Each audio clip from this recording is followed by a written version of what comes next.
السلام علیکم ورحمۃ اللہ وبرکاتہ۔ الحمدللہ کفا وسلام علی عبادہ الذین اصطفیٰ، اما بعد۔ محترم ناظرین کرام، آسان درس قرآن کے اندر 22ویں پارے کا 5واں رکوع ہے، جس کے اندر 10 آیتیں ہیں۔ سورہ احزاب سورہ نمبر 33 میں آیت نمبر 59 سے آیت نمبر 68 تک 10 آیتیں ہیں۔ اعوذ باللہ من الشیطان الرجیم، بسم اللہ الرحمن الرحیم۔ یا ایھا النبی قل لازواجک وبناتک ونساء المؤمنین یدنین علیہن من جلابیبہن ذلک ادنی ان یعرفن فلا یؤذین وکان اللہ غفورا رحیما۔ اے نبی صلی اللہ علیہ وسلم، اپنی بیویوں سے اور اپنی بیٹیوں سے اور ایمان والوں کی عورتوں سے کہہ دیجئے کہ وہ اپنے اوپر اپنی چادر لٹکا لیا کریں، اس سے وہ نیک عورتیں پہچان لی جائیں گی اور ستائی نہیں جائیں گی، اور اللہ بہت معاف کرنے والا بڑا مہربان ہے۔ لئن لم ينتهِ المنافقون والذین فی قلوبهم مرض والمرجفون فی المدینہ لنغرینک بہم ثم لا یجاورونک فیہا الا قلیلا۔ اگر منافق اور وہ لوگ جن کے دلوں میں کفر و شرک کی بیماری ہے اور جو لوگ مدینہ میں افواہیں بری خبریں پھیلاتے ہیں، اگر وہ لوگ اپنی شرارتوں سے باز نہ آئیں تو ہم آپ کو ان کے پیچھے لگا دیں گے، تو وہ لوگ تھوڑے ہی دن مدینہ میں آپ صلی اللہ علیہ وسلم کے پاس رہ سکیں گے۔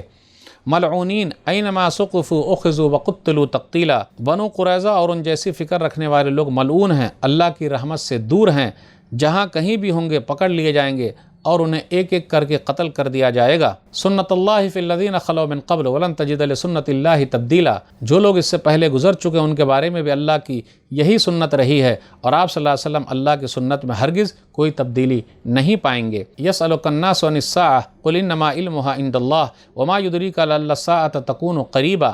لوگ آپ صلی اللہ علیہ وسلم سے قیامت کے بارے میں پوچھتے ہیں، آپ صلی اللہ علیہ وسلم کہہ دیجئے اس کا علم تو صرف اللہ کے پاس ہے، اور آپ کو کیا معلوم شاید قیامت قریب آ چکی ہو۔ ان اللہ لعن الکافرین واعد لهم سعیرا۔ بے شک اللہ نے کافروں حق کا انکار کرنے والوں پر لعنت پھٹکار کی ہے اور ان کے لیے جہنم کی بھڑکتی ہوئی آگ تیار کر رکھی ہے۔ خالدین فیہا ابدا لا یجدون ولیا ولا نصیرا۔ جس میں حق کا انکار کرنے والے لوگ ہمیشہ ہمیشہ رہیں گے، اپنا کوئی دوست اور مددگار نہیں پائیں گے۔ یوم تقلب وجوہہم فی النار یقولون یا لیتنا اطعنا اللہ واطعنا الرسول۔ جس دن حق کا انکار کرنے والوں کے چہرے آگ میں الٹ پلٹ کیے جائیں گے تو وہ افسوس کرتے ہوئے کہیں گے، کاش ہم نے اللہ کی بات مانی ہوتی اور اس کے رسول صلی اللہ علیہ وسلم کی بات مانی ہوتی۔ وقالوا ربنا انا اطعنا سادتنا وکبراءنا فاضلونا السبیلا۔ اور حق کا انکار کرنے والے کہیں گے، ہمارے رب، بے شک ہم نے اپنے سرداروں اور اپنے بڑوں کی بات مانی تو انہوں نے ہمیں سیدھے راستے سے بھٹکا دیا۔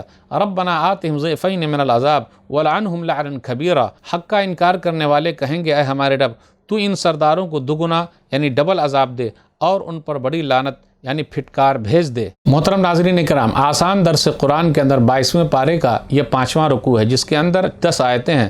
سورہ احزاب سورہ نمبر 33 میں آیت نمبر 59 سے آیت نمبر 68 تک۔ آیت نمبر 59 پر غور کیجئے، پردے کا حکم ہے۔ گھر سے باہر جب عورتیں نکلے تو پردہ کرے۔ یا ایھا النبی قل لازواجک وبناتک ونساء المؤمنین یدنین علیہن من جلابیبہن ذلک ادنی ان یعرفن فلا یؤذین وکان اللہ غفورا رحیما۔ اے نبی صلی اللہ علیہ وسلم، آپ اپنی بیویوں سے، بیٹیوں سے اور ایمان والی عورتوں سے کہہ دیجئے جب وہ گھر سے باہر نکلے تو پردے میں نکلے، پہچان لی جائیں گی تو ستائی نہیں جائے گی۔ اب یہاں بناتک کا نبی صلی اللہ علیہ وسلم سے کہا جا رہا بیٹیوں سے، تو نبی صلی اللہ علیہ وسلم کے پاس صرف ایک بیٹی فاطمہ رضی اللہ تعالیٰ عنہ نہیں ہے، بلکہ نبی صلی اللہ علیہ وسلم کے پاس 4 بیٹیاں ہیں، زینب، رقیہ، ام کلثوم اور فاطمہ رضی اللہ عنہن، اللہ سب سے راضی ہو جائے۔ پھر اسی طرح ایمان والی عورتوں سے بھی کہا جا رہا ہے جب گھر سے باہر نکلے تو پردہ کریں۔ ام المومنین عائشہ رضی اللہ تعالیٰ عنہ کا عمل کیا تھا؟ ایک غزوے میں وہ پیچھے رہ گئی تھی تو صفوان بن معطل ایک صحابی جو تھے، ان کا کام تھا کہ آخر میں جو کچھ بچ جائے اس کو لے کر آئے۔ تو دیکھا یہ کہ ام المومنین عائشہ رضی اللہ تعالیٰ عنہ ہے، وہ ہار تلاش کرنے گئی تھی اور ان کے اونٹ کو لوگ لے کر چلے گئے تھے۔ صحیح بخاری کتاب المغازی حدیث نمبر 4141۔ تو انہوں نے انا للہ و انا الیہ راجعون پڑھا صفوان بن معطل نے، تو ام المومنین عائشہ رضی اللہ تعالیٰ عنہ نے کیا کیا؟ فخمرت وجہی بجلبابی۔ وہ خود کہتی ہے کہ میں نے اپنے چہرے کو اپنے دوپٹے سے چھپا لیا۔ تو چہرے کا پردہ، یہ تو زندے سے پردہ ہوا، مردے سے بھی وہ پردہ کرتی تھی، آج تو زندے سے پردہ نہیں ہے۔ مسند احمد کی روایت ہے، مسند الصدیقہ بنت صدیق رضی اللہ عنہا، حدیث نمبر 25660۔ ام المومنین عائشہ رضی اللہ تعالیٰ عنہ کہتی ہیں کہ میرے گھر میں میرے شوہر نبی صلی اللہ علیہ وسلم دفن ہے اور میرے ابو بکر صدیق رضی اللہ تعالیٰ عنہ دفن ہے، تو میں اپنے گھر جاتی تھی، لیکن جب عمر رضی اللہ تعالیٰ عنہ دفن ہو گئے وہاں، فلما دفن عمر معه فواللہ ما دخلت الا وانا مشدودۃ علی ثیابی حیاء من عمر، جب بھی میں داخل ہوتی تو بہترین دوپٹہ لے لیتی، کپڑے لے لیتی، عمر سے حیا کرتے ہوئے، جبکہ وہ تو دفن ہے۔ غور کرنے کی بات ہے۔ تو پردے کی حکمت یہ ہے کہ وہ پہچان لی جائے تو ستائی نہ جائے گی۔ پردہ جو ہے وہ ترقی میں رکاوٹ نہیں ہے، بلکہ عورتوں کی عزت و آبرو کو بڑھانے کے لیے، اس کی عزت و آبرو کو بچانے کے لیے ہے۔ آپ خود ہی غور کیجئے، دیکھیے ایک کیلا چھلا ہوا ہے اور ایک کیلا بند ہے، جو چھلا ہوا ہے اس پر مکھیاں آئیں گی، پھر اسی طریقے سے چاکلیٹ اگر چھلے ہوئے تو اس پر مکھیاں آ جائے گی۔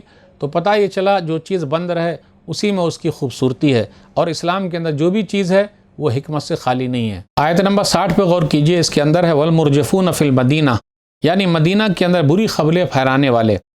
اس آیت میں بری خبریں پھیلانے والوں سے مراد یہودیوں کا ایک قبیلہ بنو قریظہ ہے۔ جنگ خندق میں مدینہ میں رہتے ہوئے بنو قریظہ نے کافروں کا ساتھ دیا، تو بنو قریظہ کے ساتھ بنو نذیر کا سردار ہوئی بن اخطب بھی قتل ہوا، جس نے بنو قریظہ کو عہد توڑنے پر مجبور کیا تھا۔ آیت نمبر 61 پر غور کیجئے، ملعونین اینما ثقفوا اخذوا وقتلوا تقتیلا، لوگ اللہ کی رحمت سے دور ہیں، جہاں کہیں بھی ہوں گے پکڑ لیے جائیں گے اور انہیں ایک ایک کر کے قتل کر دیا جائے گا۔ اس آیت میں بری خبریں پھیلانے والے سے مراد یہودیوں کا ایک قبیلہ بنو قریظہ ہے۔ بنو قریظہ نے خیانت کی اور معاہدے کو توڑ دیا اور عرب کے کافروں کے ساتھ مل گئے۔ واقعہ یہ ہے کہ جنگ خندق سے فارغ ہونے کے بعد ام سلمہ رضی اللہ تعالیٰ عنہ کے گھر پہ نبی صلی اللہ علیہ وسلم تھے۔ جبریل امین آئے اور کہا آپ نے ہتھیار ڈال دیا، ہم فرشتوں نے ابھی تک نہیں اتارے۔ رسول اللہ صلی اللہ علیہ وسلم نے اعلان کر دیا عصر کی نماز بنو قریظہ کے یہاں جا کر ادا کرنی ہے۔ 3000 مجاہدوں کے ساتھ بنو قریظہ کے یہاں پہنچ گئے۔ 25 دن محاصرے کے بعد بنو قریظہ نے اس شرط پر ہتھیار ڈال دیے کہ ان کے حق میں سعد بن معاذ جو فیصلہ کریں گے منظور ہوگا۔ سعد بن معاذ رضی اللہ تعالیٰ نے یہ فیصلہ سنایا کہ بالغ مردوں کو قتل کر دیا جائے، عورتوں اور بچوں کو غلام بنا لیا جائے، ان کے مالوں کو مجاہدوں میں تقسیم کر دیا جائے۔ تو اسی طرح ہوا اور بنو قریظہ کے ساتھ بنو نذیر کا سردار ہوئی بن اخطب بھی قتل ہوا، جس نے بنو قریظہ کو عہد توڑنے پر مجبور کیا تھا۔ نبی صلی اللہ علیہ وسلم نے یہ کہا کہ اے سعد بن معاذ، آسمان والے نے جو فیصلہ کیا ہے وہی فیصلہ تم نے کیا ہے۔ آیت نمبر 66، 67 اور 68 پر غور کیجئے کہ اللہ اس کے رسول صلی اللہ علیہ وسلم کی نافرمانی کرنے والے افسوس کریں گے، لیکن وہاں افسوس کرنے کا کچھ بھی فائدہ نہیں۔ یا لیتنا اطعنا اللہ واطعنا الرسول، کاش کہ اللہ کی بات مانتے، یعنی قرآن پر عمل کرتے، کاش کہ رسول اللہ صلی اللہ علیہ وسلم کی بات مانتے، حدیث پر عمل کرتے، لیکن وہاں افسوس کرنے سے کچھ بھی فائدہ نہیں ہوگا، بلکہ وہ لوگ کہیں گے کہ ان سرداروں نے ہم کو بھٹکایا، اے اللہ تو اس کو ڈبل عذاب دے اور اس پر لعنت بھیجتے، اس کو اپنی رحمت سے دور کر دے۔ تو ناظرین کرام، آج کے درس سے بس اتنا ہی۔ اللہ سے دعا ہے کہ اللہ تعالی ہم لوگ قرآن کریم کو پڑھنے، پڑھانے، سمجھنے، سمجھانے، عمل کرنے اور لوگوں تک پہنچانے کی توفیق دے، آمین۔ والسلام علیکم ورحمۃ اللہ وبرکاتہ۔